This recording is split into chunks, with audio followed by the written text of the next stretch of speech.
الحمد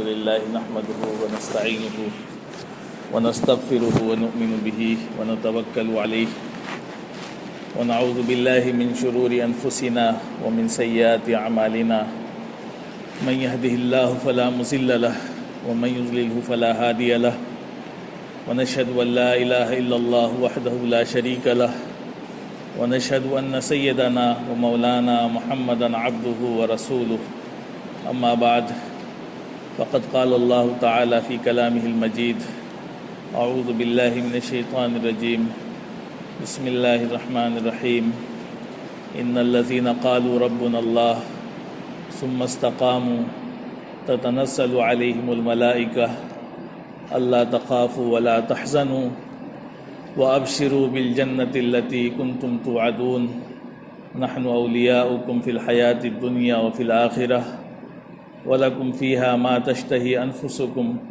ولكم فيها ما تدعون نزلا من غفور رحيم صدق الله العظيم. وقال نبينا محمد صلى الله عليه وسلم من صام رمضان ثم أتبعه ستا من شوال كان كصائم الدهر او كما قال رسول اللہ صلی اللہ علیہ وسلم. محترم حضرات، ابھی جو ہے رمضان المبارک کا مہینہ گزرا ہے.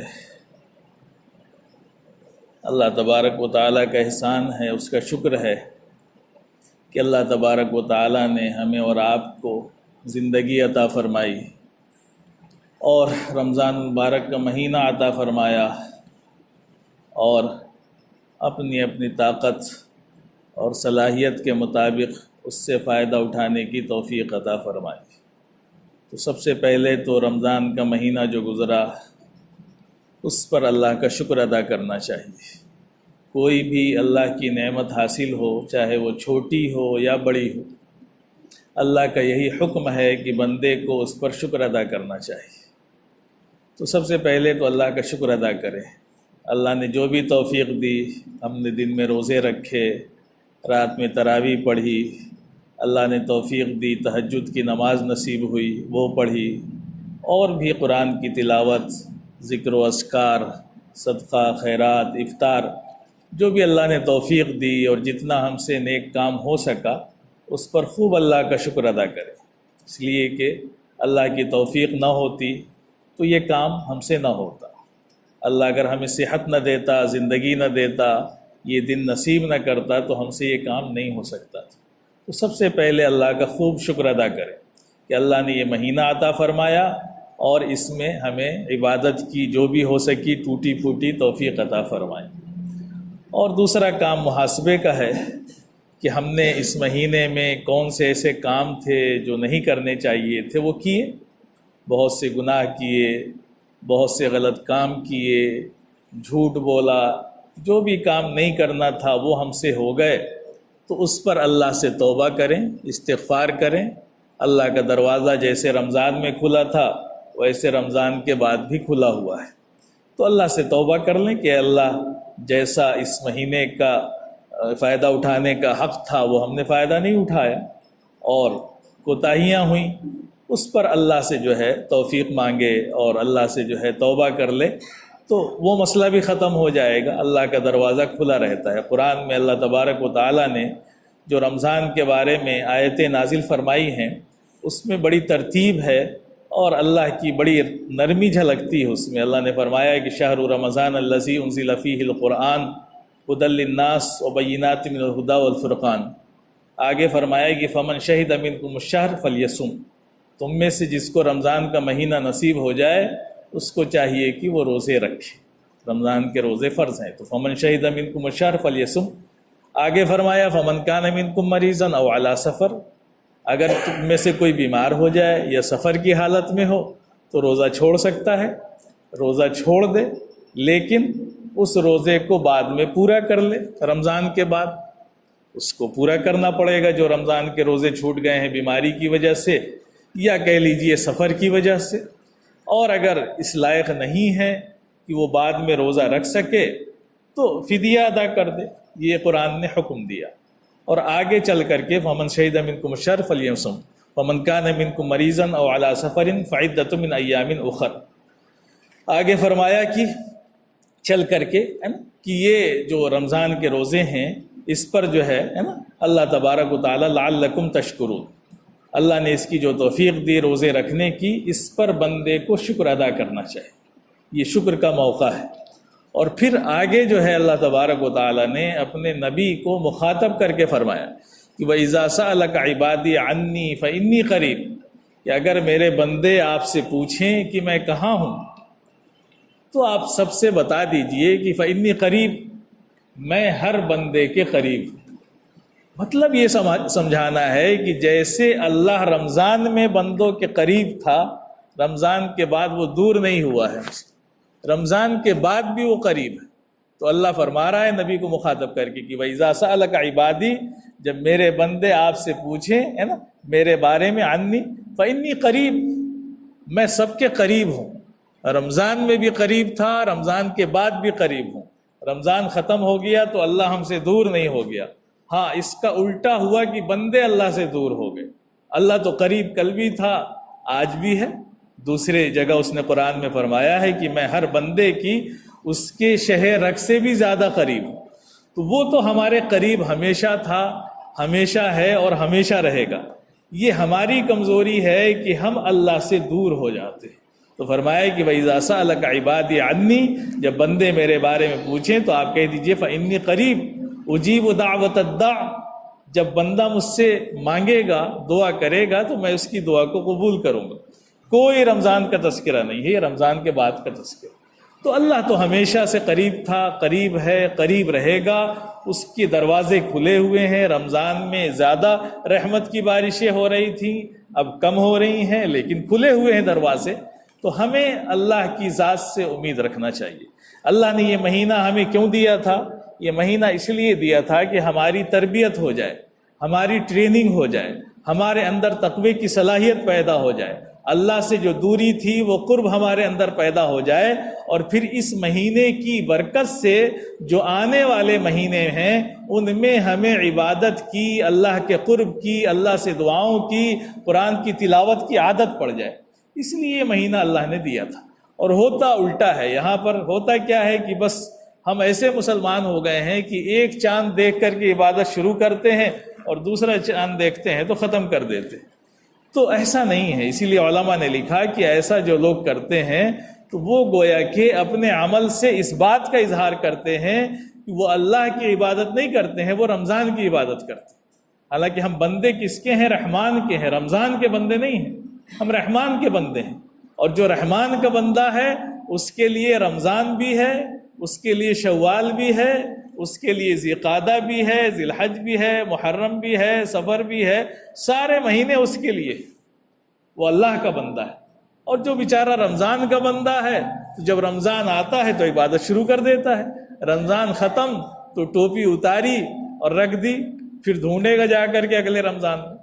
تو اس کے لیے اللہ نے یہ عبادتیں نہیں بنائی ہیں. اللہ نے تو اس لیے یہ رمضان بنایا تھا کہ جو ہمارے اندر کمی پیدا ہو گئی تھی، جو ہمارے اندر اللہ سے دوری پیدا ہو گئی تھی، دلوں میں جو زنگ لگ گیا تھا، جو کمی ہو گئی تھی، وہ دور ہو جائے اور پھر ہماری گاڑی صحیح چل پڑے اور پھر ہم جو مہینے آنے والے ہیں اس میں اللہ کے صحیح بندے بن جائیں. تو ہمیں اس کی کوشش کرنی ہے کہ ہم اللہ کے بندے رمضان میں بھی تھے، آج بھی ہیں، کل بھی رہیں گے. بندگی سے کبھی چھٹی نہیں ہے نا. ہاں، جس نے ہے نا شعر مشہور ہے نا کہ اس کو چھٹی نہ ملی جس نے سبق یاد کیا. تو ہمیں تو وَاعْبُدْ رَبَّكَ حَتَّى يَأْتِيَكَ الْيَقِينُ، اپنے رب کی عبادت اور بندگی کرتے رہو یہاں تک کہ یقین آ جائے. اور سارے لوگوں نے یقین کا ترجمہ موت سے کیا ہے. یقین آ جائے سے مراد موت، یعنی جب تک موت نہ آ جائے تب تک اللہ کی بندگی سے ہمیں چھٹکارا نہیں. کوئی یہ سوچے کہ رمضان میں بندگی کر لی، اب چلو سب چھٹی ہو گئی، تو یہ غیروں کا کام ہے. جو تہوار آتا ہے تو تھوڑا ناچ گا لیتے ہیں، اچھل کود لیتے ہیں، پوجا ووجا کر لیتے ہیں اور پھر جو چاہیں کرتے ہیں. ان کی زندگیاں آزاد ہیں، ان کو اللہ کے ہاں آخرت میں پتہ چلے گا. لیکن ہم تو اللہ کے بندے ہیں، ہم نے تو لا الہ الا اللہ محمد الرسول اللہ کا اقرار کیا ہے، ہم نے اللہ کی غلامی اور اس کے رسول کی غلامی کا اقرار کیا ہے کلمہ پڑھ کر کے، اور جب اس غلامی کا اقرار کیا ہے تو مرتے دم تک اس غلامی پر قائم رہنا یہی اصل ایمان ہے۔ اور اس سے جو بھٹک گیا تو گویا کہ اس نے تو بندگی کا انکار کر دیا۔ تو میرے بھائیوں، ہم بندے ہیں تو بندے رمضان میں بھی تھے، رمضان کے بعد بھی ہیں، ہم بازار میں بھی بندے ہیں، گھر میں بھی بندے ہیں، مسجد میں بھی بندے ہیں، سوتے وقت بھی بندے ہیں، شادی بیاہ میں بھی بندے ہیں، رشتہ داریوں میں بھی بندے ہیں، ہر جگہ اللہ کے بندے ہیں، اس کے رسول کے غلام ہیں۔ کہیں پر اس غلامی سے ہم آزاد نہیں ہو سکتے، اور جو آزاد سمجھتا ہے وہی گڑبڑ کرتا ہے۔ تو میرے بھائیوں، ہمیں اس پر غور کرنا ہے کہ رمضان کے بعد جو ہے ہمیں جو دن ملے ہیں وہ بھی اللہ ہی کے دیے ہوئے ہیں، ہم اللہ کے بندے ہیں۔ اللہ کی طرف سے یہ ہوا کہ ایک مہینہ خاص تھا، اس میں اللہ نے ایسا ماحول دیا کہ ہم اچھے بن جائیں، نیک بننے کا ایک ماحول دیا۔ اللہ نے شیطانوں کو قید کر دیا، رحمت کے دروازے کھول دیے، جنت کے دروازے کھول دیے، ایک اچھا ماحول ملا۔ اور جب اچھا ماحول ملتا ہے تو انسان اچھا بن جاتا ہے۔ تو وہ اچھا بننے کا جو ماحول دیا اس کا اثر ہونا چاہیے۔ اب کوئی مریض ہے بیچارہ، اس کو سانس لینے میں تکلیف ہو رہی ہے، اس کو کوئی پریشانی ہے، اب وہ اسپتال میں جائے گا تو ڈاکٹر صاحب آکسیجن لگا دیں گے کہ اس کا سانس جو صحیح نہیں چل رہا ہے یہ صحیح ہو جائے، اس کو مدد مل جائے آکسیجن سے۔ تو یہ آکسیجن جو ہوتا ہے وقتی ہوتا ہے، یہ جو دوائیں یا چیزیں دی جاتی وقتی ہوتی ہیں تاکہ مریض جو ہے ٹھیک ہو جائے، اس کے اندر صلاحیت پیدا ہو جائے کہ وہ صحیح سے خود سانس لینے لگے۔ لیکن مریض یہ سوچے کہ بڑا اچھا ہے، سانس لینا نہیں پڑ رہا ہے، خود سے ہی سانس جو ہے مشین سے چل رہا ہے، کھانا بھی نہیں پڑ رہا ہے، نلی لگی ہوئی ہے، آرام سے کھانا جا رہا ہے، پیشاب کرنے بھی نہیں جانا پڑ رہا ہے، لیٹے رہو آرام سے اسی۔ تو ایسے تو کام نہیں چلے گا۔ تو ایسے ہی رمضان کا مہینہ ایک اللہ نے دیا، اس میں ماحول دیا، شیطانوں کو قید کیا۔ اب پورے سال تو ایسا نہیں رہے گا، اب اللہ نے ختم کر دیا، آزاد کر دیا۔ عید کا دن دیا ہمیں خوشی کا، عید الفطر کہتے ہیں، اور فطر کے معنی ہوتے ہیں جس میں روزہ نہ رکھا جائے، روزہ کھول دیا جائے، افطار کہتے ہیں۔ یعنی اب ہمیں اس دن خوشی ملتی ہے اللہ کی طرف سے کہ اب آج کھانا جو ہے آپ کو پڑے گا، اب آپ کا جو منہ اللہ کے حکم سے بند تھا وہ کھول دیا گیا، آپ اس کی خوشی منائیں، اللہ کا شکر ادا کریں، اب آج سے آپ کی پابندی ختم ہو گئی۔ تو آپ نے خوشی منائی، شیطان بھی کھل گیا جو شیطان قید کیا گیا تھا۔ تو اب ہوتا کیا ہے کہ ہم یہ سمجھتے ہیں کہ بس یہ نماز، یہ روزے، یہ تلاوت رمضان کے ساتھ خاص تھے، نہیں، ایسا نہیں۔ ہاں یہ ضرور تھا کہ رمضان میں ہم نے زیادہ کیا ہوگا، اب کم ہو جائے گا، تلاوت زیادہ کرتے تھے اب کچھ کم ہو جائے گی، یہ تو ہو سکتا ہے، لیکن یہ چیزیں ختم نہیں ہوئی۔ رمضان کے جانے سے کچھ ختم نہیں ہو، نہ روزہ ختم ہوا، نہ تلاوت، نہ نماز، نہ ذکر، نہ اذکار، سب چیزیں چل رہی ہیں، نفلی روزے ہیں۔ اب آپ دیکھیں کہ اللہ نے ایک ترتیب رکھی ہے کہ بندہ کبھی غافل نہ ہو، تو رمضان کے روزے رکھے۔ رمضان کے بعد شوال کا جب مہینہ آیا تو حدیث میں آتا ہے، اللہ کے وسلم نے فرمایا کہ من صام رمضان ثم اتبعہ ستا من شوال کان کصائم الدہر، فرمایا کہ جو رمضان کے روزے رکھ لے اور پھر اس کے بعد شوال کے مہینے میں 6 روزے رکھ لے تو وہ ایسا ہو گیا جیسے کہ اس نے ہمیشہ روزے رکھے۔ تو اب اللہ نے آزاد نہیں چھوڑا۔ ہمارے یہاں دیہاتوں میں بڑا مشہور ہے 6 عیدی کے روزے کہتے ہیں، یعنی عید الفطر کے بعد بھی، عید کے بعد بھی 6 روزے، اور بڑی فضیلت حدیث میں بیان کی گئی کہ ان روزوں کو جو رکھے گا وہ ایسا ہے جس نے پورے سال اور ہمیشہ روزہ رکھنے والے کی طرح وہ ہو جائے گا۔ اور اس کی حکمت علماء نے بیان کی کہ اللہ تبارک و تعالیٰ نے جو فرمایا ہے کہ بندے کو ایک کا ثواب 10 گنا ملتا ہے، کہ من جاء بالحسنہ فلہ 10 امثالھا، قرآن میں فرمایا اللہ نے کہ جو ایک نیکی کرے گا اس کو 10 گنا ملے گا۔ تو ہم نے 1 مہینے کے روزے رکھے تو 1 مہینے کے روزے 10 گنا یعنی 10 مہینے کے برابر ہو۔ اب بچے 2 مہینے تو 6 روزے رکھ لیں گے تو یہ 6 روزے ہو جائیں گے 60 دن کے برابر۔ تو گویا کہ ایسا ہو گیا گویا کہ اس نے پورے سال روزہ رکھا۔ تو بڑی فضیلت کی چیز ہے کہ اس کو جو ہے 6 روزے اور رکھ لے گا رمضان کے بعد اس مہینے میں، تو پورے سال روزہ رکھنے کا اس کو ثواب ملے گا۔ تو کیا حرج کی بات ہے؟ اور اللہ چاہتا بھی یہی ہے کہ ہماری عادت بھی نہ چھوٹے، اسی لیے ہر مہینے 3 دن کے روزے کی فضیلت، بڑی فضیلتیں ہیں، تاکہ بندہ بن کر کے رہے، اس کو یاد رہے ہمیشہ۔ یہ نہ سمجھے کہ 1 مہینہ آیا تھا رمضان میں روزے رکھ لیے چھٹی ختم، نہیں، بیچ بیچ میں رکھتا رہے، کسی بہانے سے اللہ دیتا رہتا ہے۔ ابھی ذی-قعدہ کے بعد ذی الحج کا مہینہ آئے گا، اس میں بڑی فضیلت آ جائے گی، تو اس طرح اللہ بیچ بیچ میں موقع دیتا رہتا ہے۔ تو اس مہینے میں جو چل رہا ہے، آج اس کی 14 تاریخ ہو گئی، تو اس مہینے کے 6 روزوں کی بڑی فضیلت ہے، کوشش کرنی چاہیے۔ اور علماء نے اس میں بڑی چھوٹ دی ہے۔ پہلے بچپن میں ہم یہ سمجھتے تھے، دیہاتوں میں بڑا مشہور تھا کہ 6 عیدی کے روزے، یعنی عید کے دوسرے دن سے لگاتار 6 روزے رکھنے، یہی ہمیں پتا تھا، لیکن پڑھنے کے بعد معلوم ہوا کہ ایسا نہیں۔ علماء نے اس میں بڑی چھوٹ دی ہے۔ اس میں یہ ہے کہ آپ 6 روزے کبھی بھی رکھ سکتے ہیں اس پورے مہینے میں، آپ چاہے عید کے دوسرے دن سے رکھ لیں، بعد میں رکھ لیں، چاہے ایک ایک کر کے رکھ لیں، چاہے 2 کر کے رکھ لیں، چاہے لگاتار رکھ لیں، علماء نے پوری چھوٹ دی ہے۔ تو دعوت کا موسم چل رہا ہے، ظاہر سی بات ہے بہت دعوتیں چل رہی ہیں، اب اس میں آپ کو دیکھنا بھی پڑے گا کہ بھائی آج اگر دعوت نہ ہو تو رکھ لیجئے روزہ جلدی سے، تو بیچ بیچ میں دیکھ کر کے آپ 6 روزے پورے کر لیجئے۔ کوئی اللہ کی طرف سے پابندی نہیں ہے کہ آپ لگاتار رکھیں، آج دعوت ہے تب بھی رکھیں، نہیں۔ ایک ایمان والے کے لیے دوسرے ایمان والے کی دعوت قبول کرنا، اگر کوئی شرعی رکاوٹ نہ ہو تو یہ بھی اس کا بھی حکم ہے، دعوت بھی قبول کرنا ہے، یہ بھی شرعی حکم ہے کہ اگر کوئی ایمان والا کسی کو دعوت دے اور اس دعوت میں کوئی ایسی شرعی رکاوٹ نہ ہو جس کی وجہ سے اس کی دعوت نہ قبول کی جا سکتی ہو، تو ضرور دعوت قبول کرنی چاہیے۔ تو دعوت بھی قبول کریے، جائیے، دعوت بھی کھائیے، اور دیکھیے کہ بیچ میں گیپ ہے تو روزے بھی رکھ لیجیے۔ تو 6 روزے رکھنا اس کی بڑی فضیلت ہے۔ تو ابھی ہمارے پاس تقریباً 15 دن ہے، آج 14 تاریخ ہے، تو ہم چاہیں تو 6 روزے رکھ سکتے ہیں۔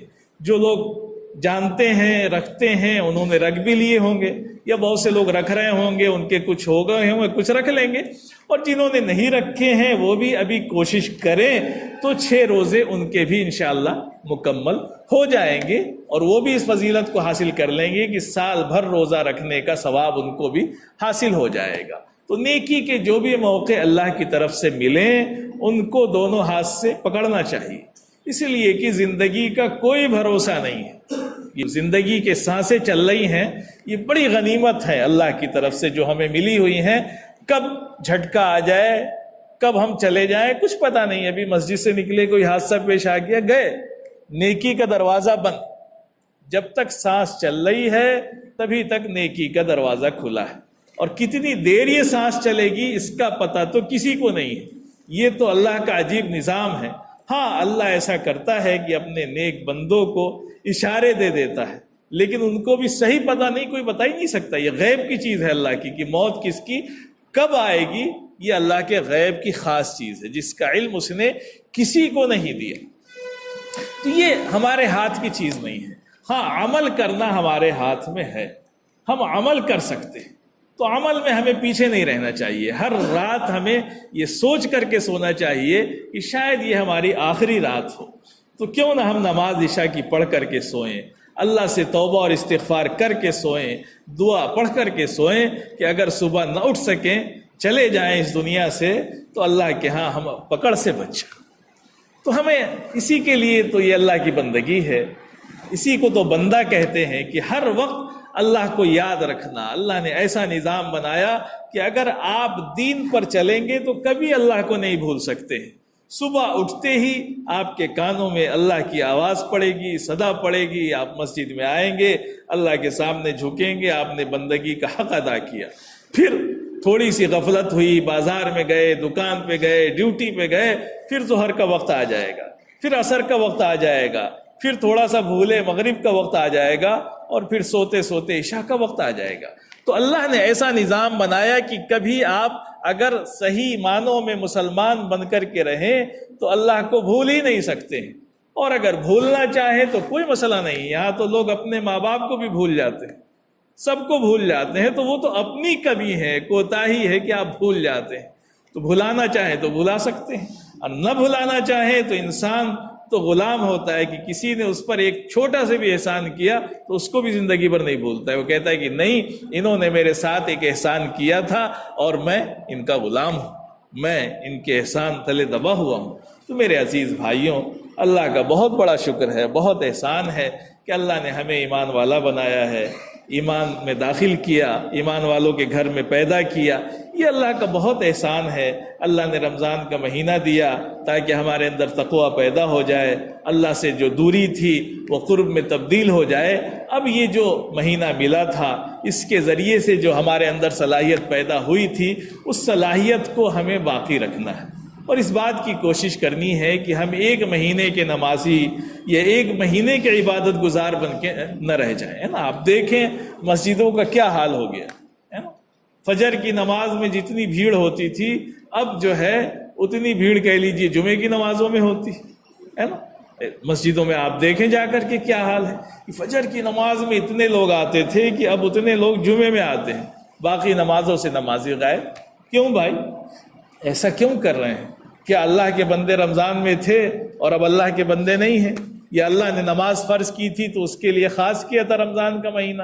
ایسا نہیں ہے۔ رمضان کے مہینے کی کوئی قید نہیں ہے۔ رمضان کے مہینے میں تو روزے فرض ہیں، تراویح سنت ہے۔ وہ ایک عمل تھا جو ختم ہو گیا، اللہ نے ختم کر دیا۔ اب اللہ نہیں کہہ رہا ہے کہ آپ روزے رکھیے، کوئی روزہ فرض نہیں ہے رمضان کے بعد۔ اللہ نہیں کہہ رہا ہے کہ آپ رمضان کے مہینے کے بعد بھی 20 رکعت تراویح پڑھیے، لیکن نمازیں تو پڑھیے، تلاوت کریے، جو کام کر سکتے ہوں ان کو کریے۔ تو میرے عزیز بھائیوں، کہنے کا مقصد یہی ہے کہ ہم اللہ سے بڑے دور ہوتے چلے جاتے ہیں۔ رمضان کا مہینہ ختم ہوتا ہے تو ایسے نماز کو چھوڑ دیتے ہیں جیسے کہ لگتا ہے کہ کوئی چھٹی ہو گئی ہے نا۔ جیسے چھٹی ہوتی ہے آفس کی کہ 10 دن کی چھٹی ہو گئی تو اب کبھی آفس نہیں جانا ہے 10 دن میں، تو ویسے ہی ہم اللہ کے ہاں بھی مسئلہ بنا لیتے ہیں کہ رمضان کا مہینہ ختم تو اب مسجد کا منہ نہیں دیکھنا ہے۔ بہت سے لوگ بیچارے جمعے میں آ جائیں گے، اور بہت سے ایسے آپ کو مل جائیں گے ابھی باہر نکل جائیں، اللہ جو ہے معاف کرے کہ وہ جمعے میں بھی نہیں آئیں گے، ہے نا۔ بہت سے ایسے ہیں جو جمعہ بھی نہیں پڑھتے ہیں۔ آپ بتائیں حدیث میں کتنی تاکید آئی ہے، بتایا کہ جس کے 3 جمعے چھوٹ جائیں وہ کفر میں چلا جاتا ہے، اس کے دل پہ اللہ مہر لگا دیتا ہے، پھر اس کو نیک کام کی توفیق نہیں ہوتی ہے، ایمان سے نکل جانے کا خطرہ پیدا ہو جاتا ہے۔ تو لوگ جمعہ بھی چھوڑ رہے ہیں، اور کیا کہا جائے، بہت سے گھر تو ایسے آپ کو مل جائیں گے جنہوں نے رمضان، ان کو پتہ ہی نہیں چلا کہ رمضان بھی آیا تھا۔ نہ ان کے گھر میں مردوں نے روزے رکھے نہ عورتوں نے روزے رکھے۔ ہاں، عید تو منائی ہوگی، عید منانا تو ضروری ہے۔ تو میرے بھائیوں، یہ جو ہمارا حال ہو گیا ہے، اس کے بعد اگر ہم روئیں کہ غیروں کی مار کھا رہے ہیں، اللہ کی مدد نہیں آ رہی ہے، ارے کیوں نہیں مار کھائیں گے بھائی؟ تو پٹوائے گا تمہیں، نہیں پٹوائے گا۔ جب اس کے بنو گے اس کی مدد آئے گی، جب اس کے نہیں بنو گے، جس کے ہو جاؤ اس کے سامنے ہاتھ پھیلاؤ، مدد مانگو اس سے، کہاں مدد ملنے والی؟ تو ہم اللہ کی بندگی کرنے کو تیار نہیں ہیں، اللہ کے سامنے جھکنے کو تیار نہیں ہے، اللہ کو صحیح ماننے کو تیار نہیں ہے، اس کے رسول کی غلامی کا جو ہم نے وعدہ کیا ہے اس پر چلنے کو تیار نہیں ہیں، اور ہماری آرزویں بہت ہیں، ہم فکر مند بہت ہیں، پریشان بہت ہیں، مسلمانوں پہ یہ ہو رہا ہے وہ ہو رہا ہے۔ ارے تم نماز تو پڑھ نہیں سکتے ہو، فجر کی نماز میں اٹھ نہیں سکتے ہو، اتنی چھوٹی سی قربانی دینا تمہارے لیے اللہ کے لیے گوارا نہیں ہے، اور باتیں بڑی لمبی لمبی، یہ کر دیں گے وہ کر دیں گے، حکومت یہ ظلم کر رہی ہے، فلاں یہ ظلم کر رہا ہے۔ ارے تم کتنا ظلم کر رہے ہو؟ دعا پڑھو بار بار، اللہم انی ظلمت نفسی، اللہم انی ظلمت نفسی ظلمن کثیرا۔ اے اللہ، میں نے اپنے اوپر بہت ظلم کیا ہے، ہم سے بڑا ظالم کون ہے؟ اللہ کی اتنی نافرمانی کرتے ہیں، اتنی ناشکری کرتے ہیں، اور پھر گالیاں حکومت کو دیتے ہیں۔ اللہ ہی نے اس حکومت کو بھیجا ہے کہ آپ کی کمر سیدھی کرے پیٹ پیٹ کر کے، اللہ کی بھیجی ہوئی حکومتیں ہیں۔ اللہ چاہے تو آج حکومت کو بدل دے، اللہ کے پاس ایسی فوج ہے، ایسے لشکر ہیں کہ وہ چاہے زمین میں ہلاک کر دے، وہ چاہے آسمان میں ہلاک کر دے، وہ چاہے سمندروں میں ہلاک کر دے۔ آپ کو کیا پتا ہے، وہ جب چاہے جو چاہے وہ کر سکتا ہے، اس کی طاقت پر ہمیں پورا بھروسہ ہے۔ لیکن ہم جو ظلم کر رہے ہیں، اللہ کی جو نافرمانی کر رہے ہیں، اس کا علاج تو یہی ہے کہ وہ ہمیں پٹوائے گا۔